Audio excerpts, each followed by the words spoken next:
Debjani's blog. আজকে আমি তোমাদের সঙ্গে শেয়ার করব কয়েকটি টিপস, যেগুলো জানা থাকলে আমাদের কাজগুলো খুব সহজেই হয়ে যায়।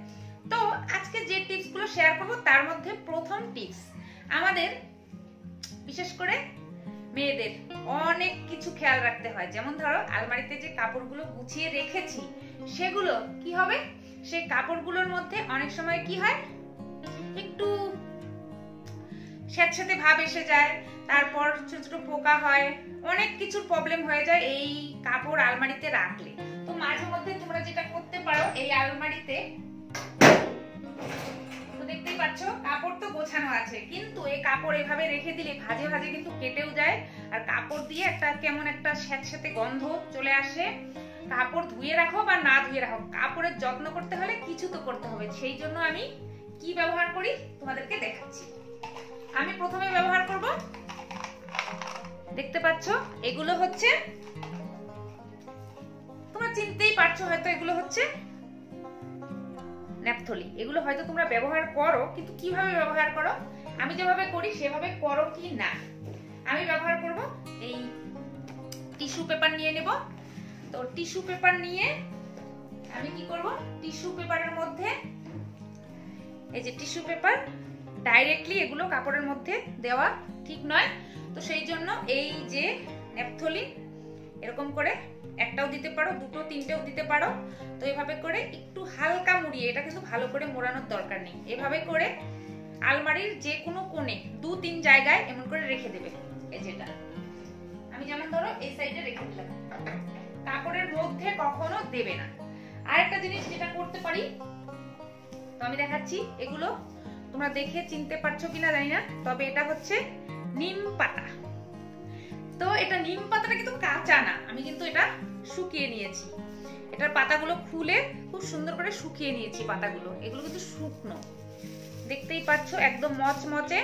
আর এই পাতাগুলো এরকম করে পুটুলি করে, এরকম করে তোমরা কাপড়েও পুটুলি, এরকম ধরনের তোমাদের যদি এরকম টিস্যু পেপার ঘরে সবসময় নাও থাকতে পারে, তো যদি অ্যাভেলেবেল না থাকে কোনো সময়, তখন কোনো চিন্তা নেই, সুতি কাপড়ে এরকম করে মুড়ে পুটুলি করে এভাবে করে রেখে দেবে। এটাতে কিন্তু একদম সুন্দর আমাদের কাপড় চোপড়গুলো একদম সেফ থাকবে, কোনো ধরনের পোকা মাকড় আসার কোনো সম্ভাবনা নেই। তো এভাবে আমি রেখে দিলাম। আরেকটা জিনিস তোমাদেরকে আমি দেখাবো, সেটাও কিন্তু খুব কার্যকরী, তোমরা করে দেখতে পারো।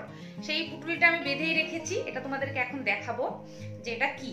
এটা রেখে দিতে পারো, এটা কিন্তু মোটামুটি 1 বছর এভাবে রেখে দিতে পারো, আর 1 বছর পর এটাকে তোমরা বের করে ফেলে দিয়ে আবার নতুন করে রাখতে পারো, এগুলো কিন্তু নষ্ট হবে না, 1 বছর রেখে দিতে পারো। এই দেখো এই পুটুলিটাতে আমি কি করেছি, এগুলো চিনতে পেরেছো হয়তো, এটা হচ্ছে শুকনো লঙ্কা। তো এটাকে এভাবেই পুটুলি করে রেখে দেবে আলমারির এক কোণে, তাহলে তোমাদের আলমারির সব কাপড় চোপড় একদম সেফ থাকবে, কোনো ধরনের ফাঙ্গাস বা কিচ্ছু লাগবে না, খুব সুন্দর থাকবে কাপড় চোপড়। এটার গন্ধে, যে জিনিসগুলো আমি ইউজ করলাম এগুলোর গন্ধ এতটা মারাত্মক, কোনো পোকামাকড় আর ধারে কাছে ঘেঁষবে না। তো তাহলে তোমাদের কাপড় চোপড়গুলো কিন্তু সেফ থাকবে। তো আশা করি টিপসটা তোমাদের কাজে লাগবে। যাওয়া যাক পরের টিপসে। তো দেখো এটা হচ্ছে মপ। তো এই মপের মধ্যে আমি দিয়ে দেব ঘর মোছার ক্লিনার, যেটা সেটা দিয়ে দিলাম, আর এবার ঘর মুছবো। তো এটা দিয়ে ঘর মুছলে যেটা সুবিধা, সেটা হচ্ছে এটা দিয়ে ঘর মুছলে অনেক কাকিমা জেঠিমারা আছে যাদের কোমরে বা হাঁটুতে ব্যথা আছে, তারা কিন্তু বসে ঘর মুছতে খুবই কষ্ট পায়। তাদের জন্য আমি এটা সাজেস্ট করব যে যাদের ঘরে নেই তারা এটা নিয়ে আসতে পারো আর এটা দিয়ে ঘর মুছতে পারো। তো এটা কিন্তু খুব কাজের। তো এটা দিয়ে ঘর মুছতে গেলে হয় কি, দাঁড়িয়ে দাঁড়িয়ে ঘরটাকে মুছে নেওয়া যায়, আর এটা কিন্তু খুব সুবিধে। তো দেখো তোমরা হয়তো ভাবছো এটা দিয়ে ঘর মুছলে হয়তো পরিষ্কার হবে না, কিন্তু এটা দিয়ে কিন্তু খুব সুন্দর পরিষ্কার হয়। আর তার থেকেও বড় কথা, এটা দিয়ে আমরা খাটের নিচেও পরিষ্কার করতে পারি, যে কোনো কর্নারে আমরা এটা পৌঁছে দিয়ে পরিষ্কার করতে পারি, যেখানে আমরা আমাদের হাত পৌঁছে যায় না। তো বিশেষ করে বক্স খাট এগুলো কিন্তু পরিষ্কার করা খুবই ডিফিকাল্ট হয়ে যায়। তো সেক্ষেত্রে কিন্তু তোমরা পরিষ্কার করে নিতে পারো এভাবে। আমি তোমাদেরকে দেখিয়ে দেবো যে কতটা ক্লিন হয় এটা দিয়ে ঘর মুছলে। আর তোমরা হয়তো ভাবছো এটা অনেক দাম, যারা ব্যবহার করো তারা তো করোই, যারা করো না তাদেরকে বলছি এটার কিন্তু বেশি একটা দাম নয়। এটা 500 থেকে শুরু করে 5000 টাকা পর্যন্ত এটা দাম রয়েছে। তো তোমরা চাইলে কম দামেরটাও আনতে পারো, বেশি দামেরটাও আনতে পারো। আমি এটা খুবই কম দামে পেয়েছি আর ডিসকাউন্টেও পেয়েছি, সেই জন্য আমি এটা দিয়ে ঘর পরিষ্কার করি। আর ঘর যে কতটা চকচকে হয় তোমরা দেখতেই পাচ্ছ, একদম ঝকঝক করছে এটা দিয়ে মুছে। আশা করি টিপসটা তোমাদের কাজে লাগবে। যাওয়া যাক পরের টিপসে।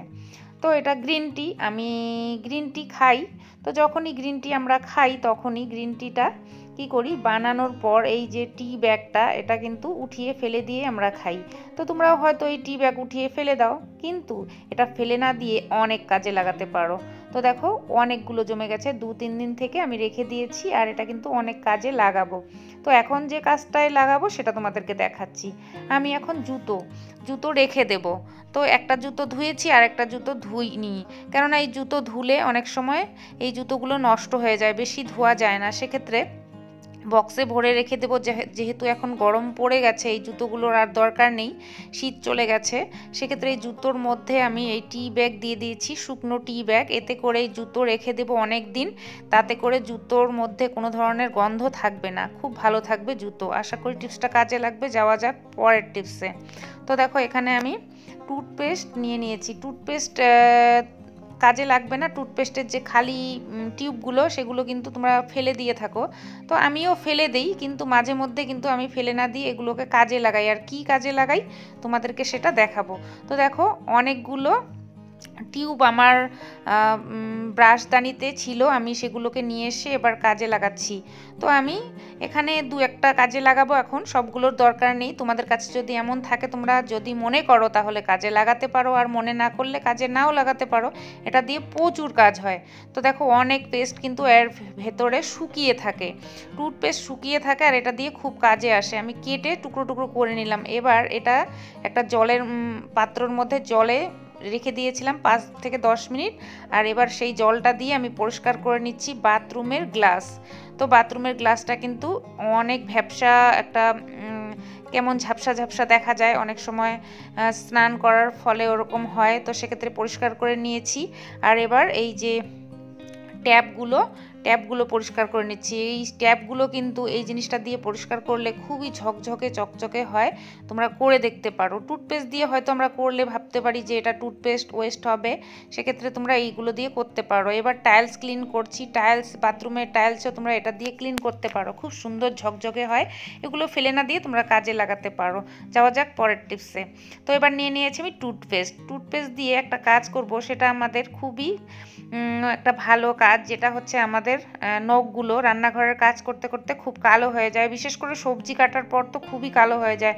অনেক সময় ডালিম, বেদানা এগুলো কাটার পর চারাগুলো যে কালো হয়ে যায়, সেক্ষেত্রে তোমরা এই টুথপেস্ট ব্রাশ দিয়ে ব্রাশ করে নিতে পারো। মাঝে মধ্যে হয়তো কোথাও হয়তো যাবে ঘুরতে বা বিয়ে বাড়ি, সেক্ষেত্রে কিন্তু আঙ্গুলগুলো দেখলে খুবই খারাপ লাগে। সেক্ষেত্রে তোমরা এটা দিয়ে ক্লিন করে খুব সুন্দর করে নিতে পারো আঙ্গুলগুলো। আঙ্গুলের যে চারা, আঙ্গুল সবগুলোই ক্লিন করতে পারো। একটা পুরনো টুথব্রাশ নিয়ে ঘষে ঘষে পরিষ্কার করে নিতে পারো। এতে করে কিন্তু খুব সুন্দর একটা শাইনি ভাব চলে আসবে হাতের মধ্যে। তো দেখো কত সুন্দরভাবে আমি হাতটাও ক্লিন করে নিচ্ছি। আর এবার হাতটাকে ভালো করে ধুয়ে নেব। তো দেখো খুব সুন্দর কিন্তু ক্লিন হবে। তো এটা কিন্তু খুব কার্যকরী একটা টিপস, আমার তো খুব ভালো লাগে এটা দিয়ে ব্রাশ করতে, তোমাদেরও ভালো লাগবে।